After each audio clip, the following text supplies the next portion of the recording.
Activists from the anti-capitalist Occupy Wall Street movement launched the Rolling Jubilee campaign last year, a campaign that's seen them buy almost $15 million of Americans' personal debt, mainly debt incurred paying medical fees, and then abolish it, freeing individuals and families from their repayment bills. Expenses that should have been covered by free medical insurance, says the group, which purchased these millions of dollars worth of debt with just $400,000. As explained on the Rolling Jubilee website, as creditors have very little hope of being paid back, they sell the debt on to a third party, typically for a few cents on the dollar. But contrary to collection agencies that then try and recoup the debt from the individual debtor and thus make a profit, the Occupy Wall Street activists strike it off. The operation's been funded by micro-donations from individuals made via the website and is described as a bailout of the people by the people. It's helped over 3,800 Americans so far, all of whom received letters informing them their medical debt had been lifted. The Occupy offshoot group has another $200,000 left. Quit. Stop it. Hi there, I'm Darren Howard. And I'm Robert Nisbet. You're tuned in to Radio Free Canada. It's video radio in front of our $800,000 bathroom. $800,000 for a bathroom. I mean, seriously, okay? So we're from Kelowna. Where our city council is too broke to put up Christmas decorations on our main street. So while they're coming up with solutions and getting rid of debt, we're coming up with video on how to defeat the NSA. You're tuned in. Check this out. Now, speaking of fighting back, of all things, you might be surprised by this, you might not, but of all things, it seems that the NSA's Achilles heel is water. Get to it. Recently, firefighters in Bluffdale, Utah have been receiving multiple false alarms from the NSA's newly built super center of data storage.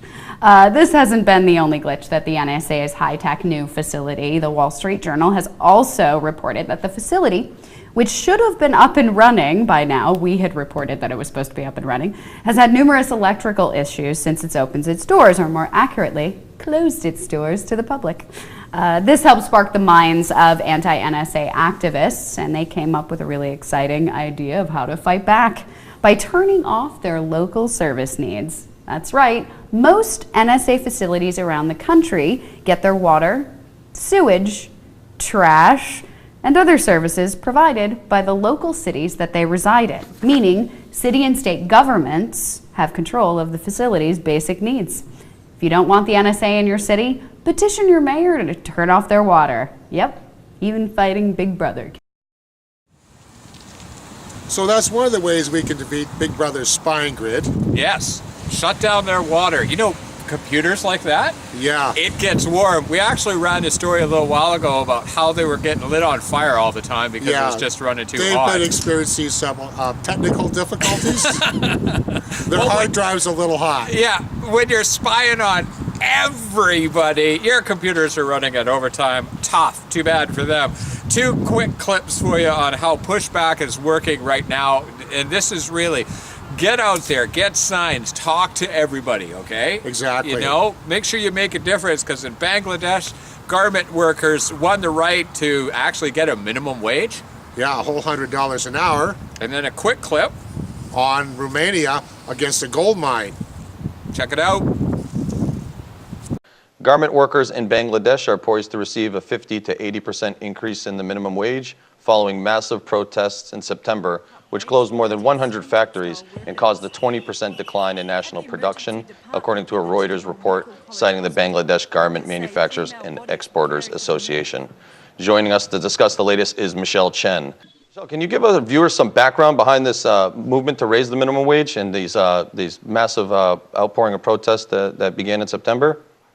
Yeah, well, there's been labor strife going on in Bangladesh's garment industry for a while now because of the horrible conditions that workers are suffering. But the latest flare-up of protests have sort of been in response to the collapse of the Rana Plaza garment manufacturing facility, and that was back in April. And that was one of the worst industrial accidents in Bangladesh and possibly even the world, killing over 1,100 people. And it was primarily due to poor building safety regulation, as well as just the general sort of neglect and mistreatment of workers over time. And the workers have really risen up in the subsequent months. There have been strikes, there have been protests, and there has been a general sort of sense of real outrage among workers. And there's also been a lot of international solidarity as well. So garment workers have received support from around the world. Can you tell us a little bit more about the international solidarity? Yeah, you see a lot of U.S.-based workers rising up against Walmart and incorporating sort of the message of the Bangladeshi workers. Thank you very much for joining us, Michelle.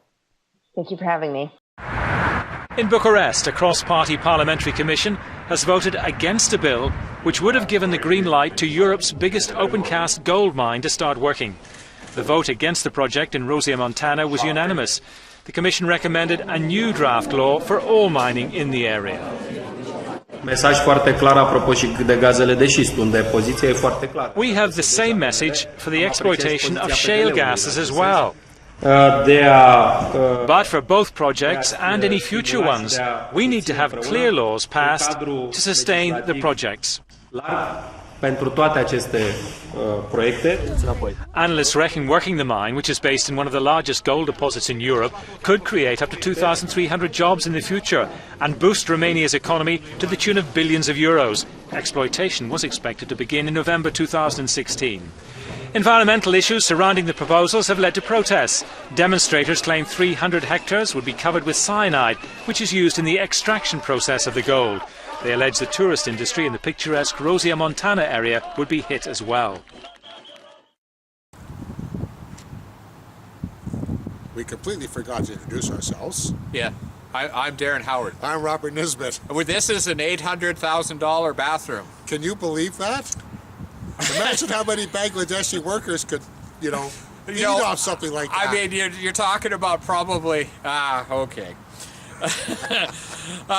We do produce this because mainstream media ignores all activism that works, okay? Because they don't want everyone out figuring out that if you get out and do something about it, things will change. That's true.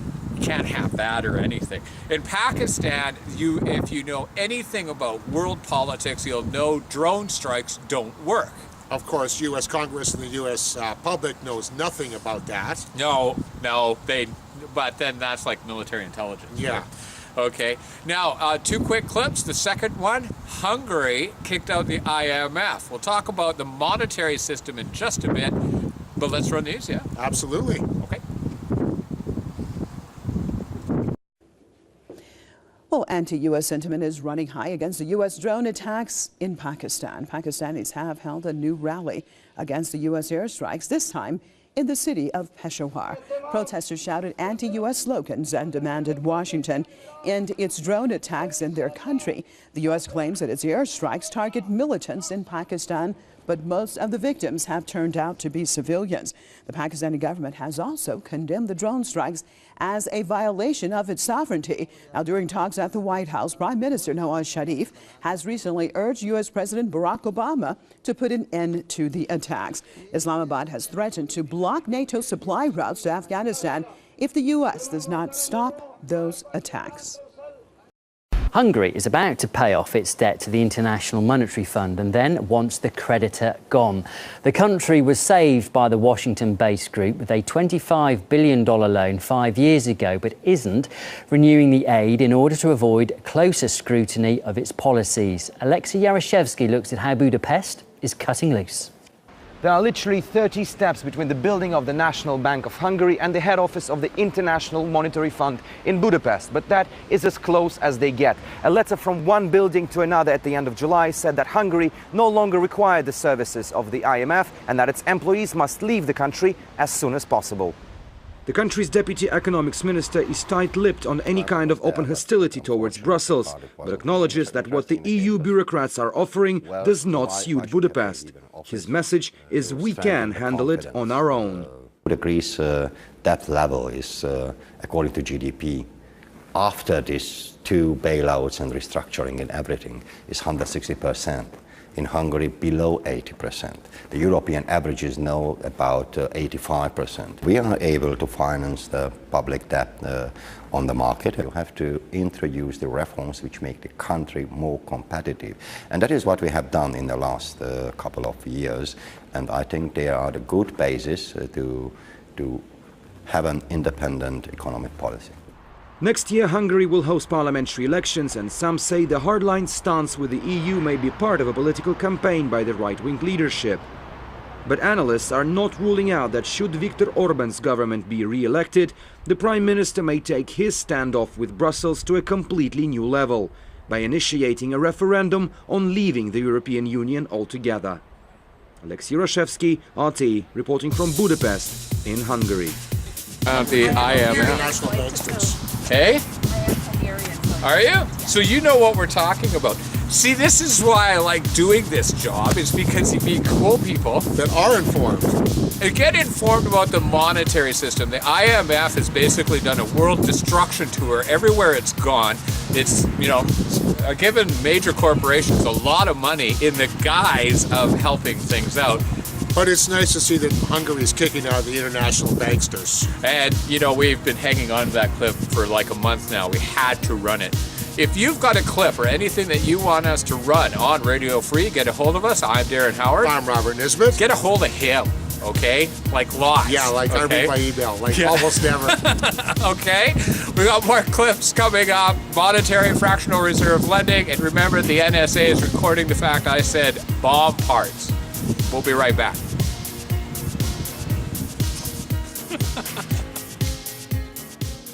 Once upon a time, we used gold, or paper that represented safely stored gold, as money.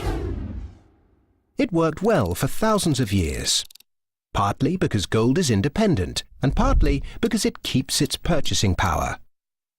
An ounce of gold buys you as much food, clothing, and energy as it did 50, or 150, or 1,550 years ago. Compare that to modern money, which seems to buy you less and less each year. 100 years ago, when the Federal Reserve Bank was formed, $1 would buy you this much oil. 50 years ago, it bought you this much. Now, it buys you this much.